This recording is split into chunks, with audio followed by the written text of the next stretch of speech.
Avant de rentrer dans le cœur du sujet, est-ce que Mathieu, tu peux nous dire où nous en sommes aux États-Unis et quel héritage Joe Biden va laisser à son successeur républicain? Oui, bonjour à toutes et à tous. Effectivement, c'est un sujet important de voir que la situation économique américaine était plutôt florissante. En réalité, d'ailleurs, Joe Biden s'était appuyé là-dessus, pensant que ça serait un héritage positif, notamment pour son élection. Et c'est vrai, quand on regarde les trajectoires économiques, surtout depuis le Covid, et notamment la crise sanitaire, puis après la crise énergétique, c'est-à-dire maintenant 4 ans et demi après le début de ces crises, on voit que finalement l'économie américaine affiche une santé insolente. En réalité, surtout par rapport à l'Europe, si on regarde les chiffres, l'économie américaine est quasiment 12 points au-dessus de son niveau d'avant-crise, 12% de PIB de plus, ce qui est quand même assez colossal. Surtout si on voit qu'en face, par exemple, l'Allemagne, qui est quand même la principale économie de la zone euro, est à zéro. C'est-à-dire qu'on a 12 points d'écart entre l'Allemagne et les États-Unis. La zone euro est plutôt autour de 4, un peu plus de 4, comme la France, d'ailleurs, un peu proche de la moyenne de la zone euro. Mais c'est quand même avoir ça en tête. On a 7 points de PIB d'écart entre les États-Unis et la zone euro. Si on le ramène au milliard, que ça représente cet écart-là, si on ramène au milliard de la zone euro, c'est à peu près 1000 milliards de moins pour la zone euro. C'est plus de 3000 euros par habitant. Donc ça veut dire que le bilan économique, juste sur la croissance, il est assez excellent. Et d'ailleurs, il y avait des craintes de récession cet été parce qu'il y a des indicateurs de retournement sur le marché du travail, l'inversion de la courbe des taux. Et en fait, quand on a les derniers chiffres, en fait, la croissance, elle ralentit très peu. On est quasiment sur des rythmes annuels proches de 3%. Ce qui, effectivement, ferait envie à n'importe quel pays européen. En revanche, ce qu'il faut quand même dire, c'est que cette croissance-là, elle ne profite pas à tout le monde. Et donc, on a d'autres indicateurs qui peuvent aussi montrer un autre panorama. Le premier, c'est qu'on voit que malgré cette croissance très forte par rapport à la zone euro, les inégalités ont continué à augmenter. Et on voit qu'on a un niveau d'inégalité qui reste, j'allais dire, quasiment historiquement élevé, beaucoup plus élevé que n'importe quel pays européen, malgré cette croissance, malgré un chômage qui est quand même assez bas. Je disais qu'il remontait le chômage, mais il est autour de 4%. Donc on est quand même très proche du plein emploi.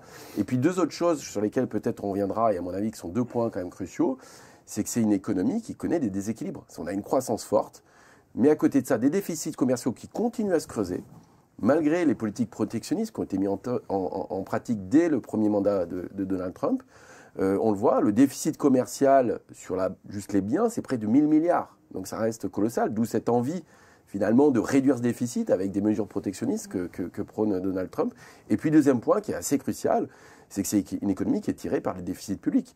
C'est-à-dire qu'on a 8% pratiquement de déficit public aux États-Unis, malgré une croissance élevée, malgré un chômage bas. Donc c'est un déficit qui est quasiment intégralement structurel. Et ça pose la question, dans des programmes politiques à venir, y compris même de la soutenabilité de ces programmes-là, au regard des déficits qui se sont creusés ces dernières années. Donc on a une dérive de la dette publique qui est assez extraordinaire. Et qu'en est-il au niveau de la santé financière des entreprises, Maxime? Alors là, en surface, elle est très bonne.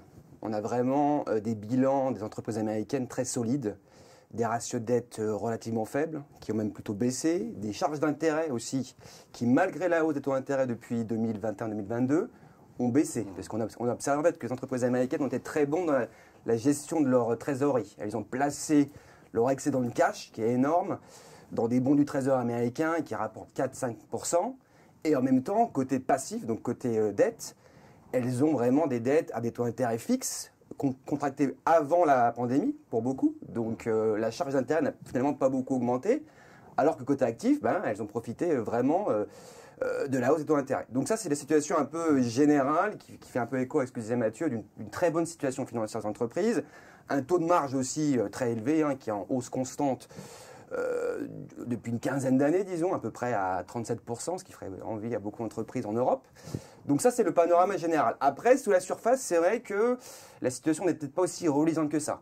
On observe que beaucoup d'entreprises, notamment des PME, déclarent dans les enquêtes d'une situation assez dégradée en termes de vente. Il y a un optimisme qui est très faible, un pessimisme qui est très élevé pour beaucoup d'entreprises américaines. On voit ça notamment dans les enquêtes NFIB.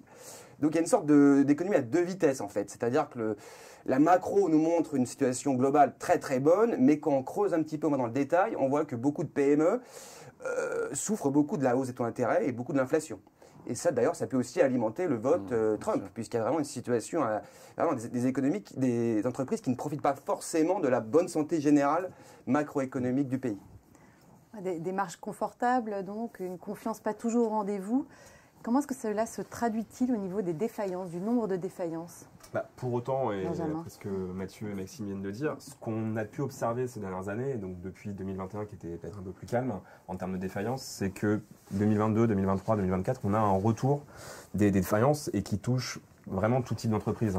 Le too big to fail, il est presque remis en question et un peu derrière nous. Là où avant, c'était plutôt les petites entreprises qui étaient uniquement presque, j'allais dire, touchées. Aujourd'hui, on voit qu'il y a tout type d'entreprises, majoritairement toujours les petites entreprises qui sont les plus touchées, mais on voit également des défaillances de plus en plus nombreuses. En parallèle, il y a aussi de plus en plus de création d'entreprises. On est sur des niveaux records de création d'entreprises aux États-Unis, environ 5 millions de créations d'entreprises chaque année.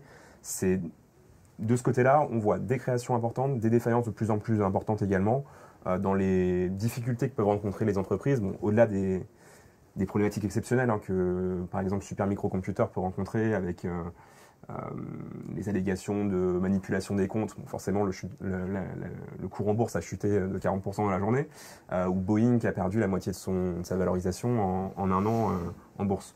Il y a globalement des éléments peut-être un peu marquants comme ça qu'on a pu rencontrer cette année, et je vous dis sur un trend qui est plutôt aussi au niveau des défaillances d'entreprise.